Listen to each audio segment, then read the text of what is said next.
KP's Video News, y'all. It's KP's Video News, y'all. It's KP's Video News, y'all. It's KP's Video News, y'all. What? KP's Video. That's right, it's KP's Video News, y'all. Yep.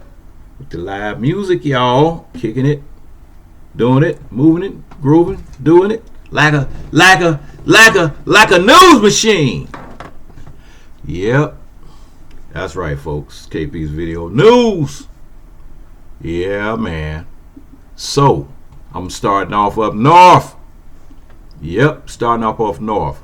In 2020, Jaleel Stallings was charged with attempted murder after shooting at police officers in Minneapolis during protests of George Floyd's passing. At the time, Stallings said that he assumed his life was over, but a jury believed Stallings when he said he fired in self-defense and that the officers had assaulted him. The police body cam and surveillance videos bolstered Stallings' account and undermined the official police version of the events. Now, one of those officers has actually admitted his own guilt in court and apologized to Stallings. Former Minneapolis officer Justin Stetson pleaded guilty on Wednesday to a felony assault charge and a gross misdemeanor charge of misconduct of a public officer or employee. In court, the white officer said he crossed the line on May 30th, 2020 when he repeatedly kicked and hit Stallings, who was black. With the admission, Stetson will not be able to work in law enforcement in the state of Minnesota ever again. But Stallings has criticized his plea deal, saying it doesn't go far enough to hold Stetson accountable to prevent similar behavior. And prosecutors said they won't seek prison time for Stetson when he is sentenced in August. Instead, they want him to undergo 2 years of supervised probation. Yep. Wow. That's something else, man. You know, so Stallings stated, as an innocent victim in this case, I've served more jail time as a result of this incident than any of the officers combined.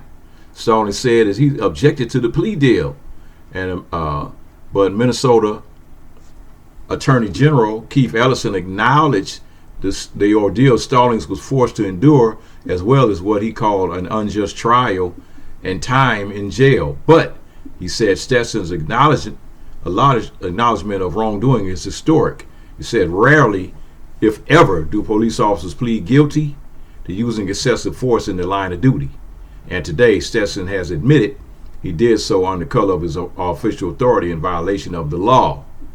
And that's what Ellison said in the statement. In his plea, Stetson acknowledged participating in a harmful institution of culture of policing in the Minneapolis Police Department, the Attorney General's office has said.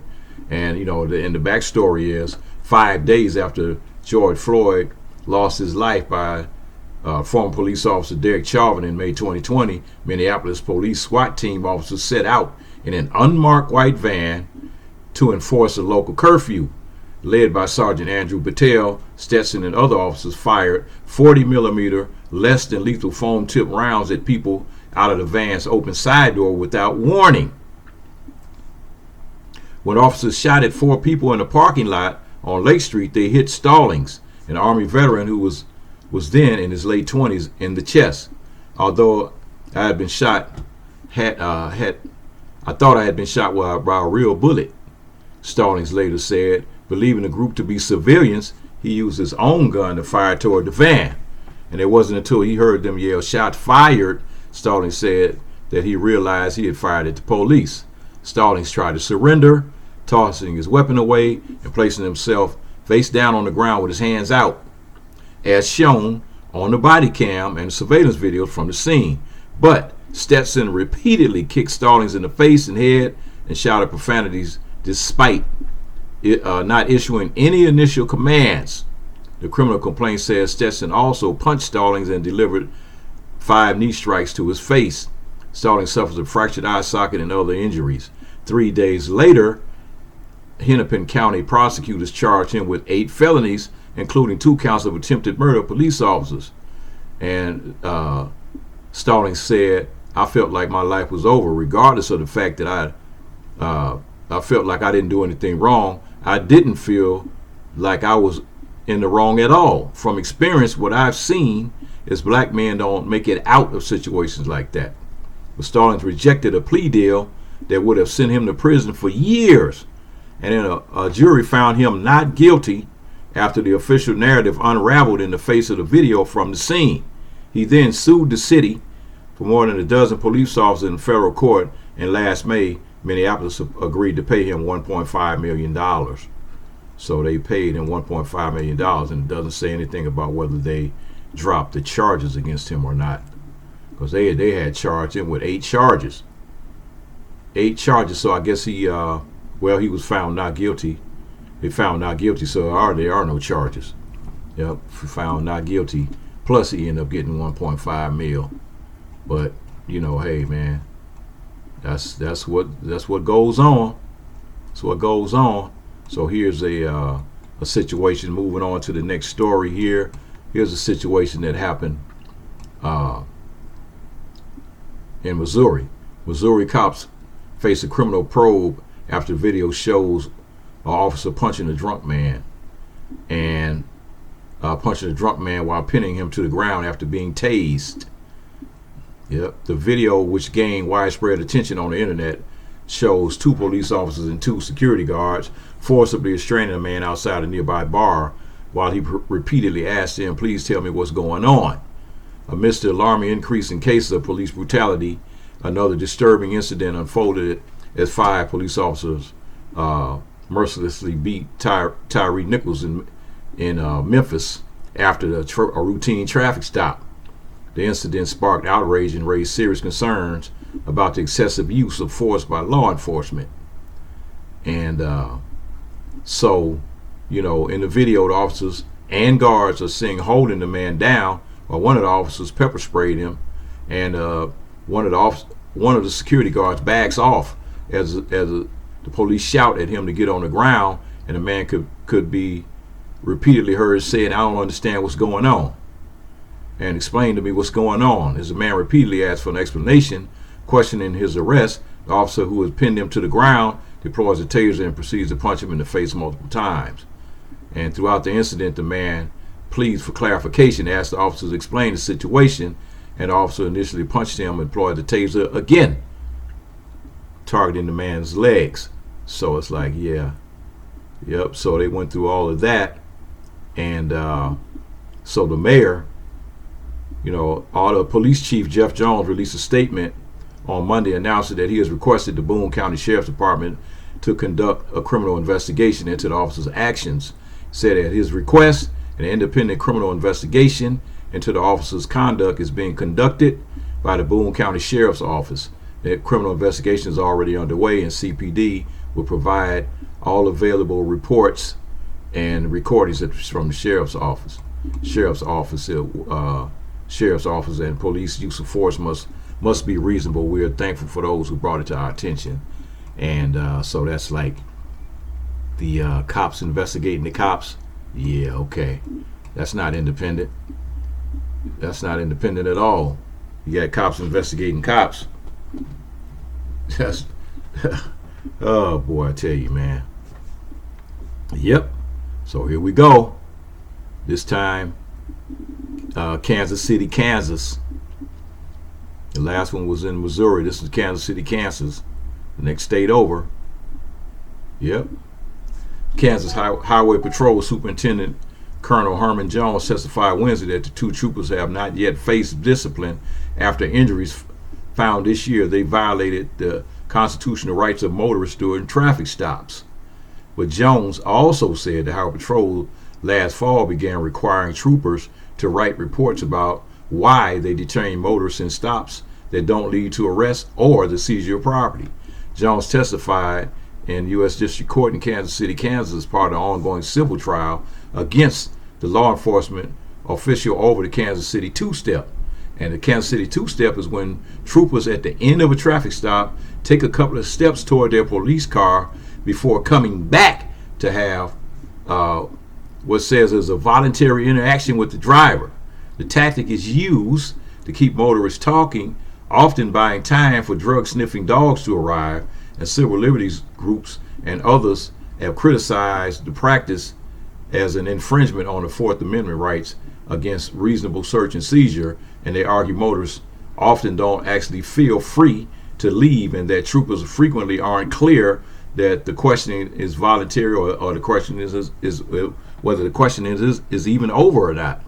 And the ACLU of Kansas has sued Jones on behalf of motorists over the two-step and are seeking a court order blocking the agency from using it. The U.S. District Court Judge Catherine Frital is presiding over the bench trial, which means there is no jury, and she will issue the verdict. Jones' testimony came just weeks before his July 1st retirement date, and after the Highway Patrol has already suffered 2 courtroom defeats earlier this year. And so Jones also questioned the policy the Kansas Highway Patrol implemented in September that requires troopers to produce reports detailing their reasonable suspicion for roadside detentions that don't lead to, like I said, illegal in and arrest and seizures of contraband. So also confirmed that the power to change policy rests with him. So yeah, okay, well, we're going to see what's going to happen with that. Now on to California. So civil rights investigations launched into Antioch Police Department for alleged racist text and excessive force. So California Attorney General Rob Bonta announced Wednesday that the state is launching a civil rights investigation into the Antioch Police Department for alleged racist text between officers and civil rights violations by officers. Bonta says they will look into claims of excessive force by Antioch officers with an impact on communities of color, as well as the use of police canines in the city. Also, the alleged racist text between officers will be part of the investigation. Bonta said public safety is built on trust, but he said there may have been a breach of trust in Antioch. The goal is to enforce corrective action if violations are discovered. Right now, 38 out of 99 Antioch police officers are on leave in connection with the allegations and the investigation. Yep, and the Department of Justice investigation is separate from the criminal investigations by the FBI and the local DA's office. Antioch Mayor Lamar Thorpe issued the following statement: on behalf of the city of Antioch, I would like to thank the Attorney General for launching a critically needed civil rights investigation into the Antioch Police Department. The racism within the Antioch Police Department is rooted deeply within the culture, as it has unfortunately protected and rewarded racism. Contrary to the narrative the police department is seeking to tell, it is not a normal day at the Antioch Police Department. This issue will not and should not quietly go away. Instead, it needs leadership willing to make the necessary decision to fully rid the department of the vile culture of racism that has historically engulfed it. For that reason, I am again asking Chief Steve Ford to immediately terminate the officers that were identified by the FBI and the Contra Costa District Attorney as the authors of the racist text. Anything less than termination is a clear sign that the police department is not serious about any real reforms. And that's the mayor of Antioch that is requesting that these officers be fired. Any officers that that were going back and forth with the racist text, he want them to be terminated. That's thank you. That's what you need to do, folks. Get in contact with your mayors. Let the mayor hold the police department accountable. You know, protesting and all that. Yeah, that's okay, but you got to hold your elected officials responsible. You hold your elected officials responsible for what the police are doing. Make them and hold them responsible and let them know that you are not going to have it, and that you will be trying to seek their removal from office, and you will vote them out if push comes to a shove. So, you know, that's the way that works. So anyway, it's KP Video News. Don't forget to hit that like button. Don't forget to share with your family and friends, enemies and frenemies. Don't forget to, you know, hey, you know, do what you got to do. It's KP's Video News, you know. And this news is for you. So just go ahead on. Listen to that theme song. KP's Video News, y'all. KP's Video News, y'all. It's KP's Video News, y'all. That's right. It's KP's Video News, y'all. Yep. Go Denver. KP's Video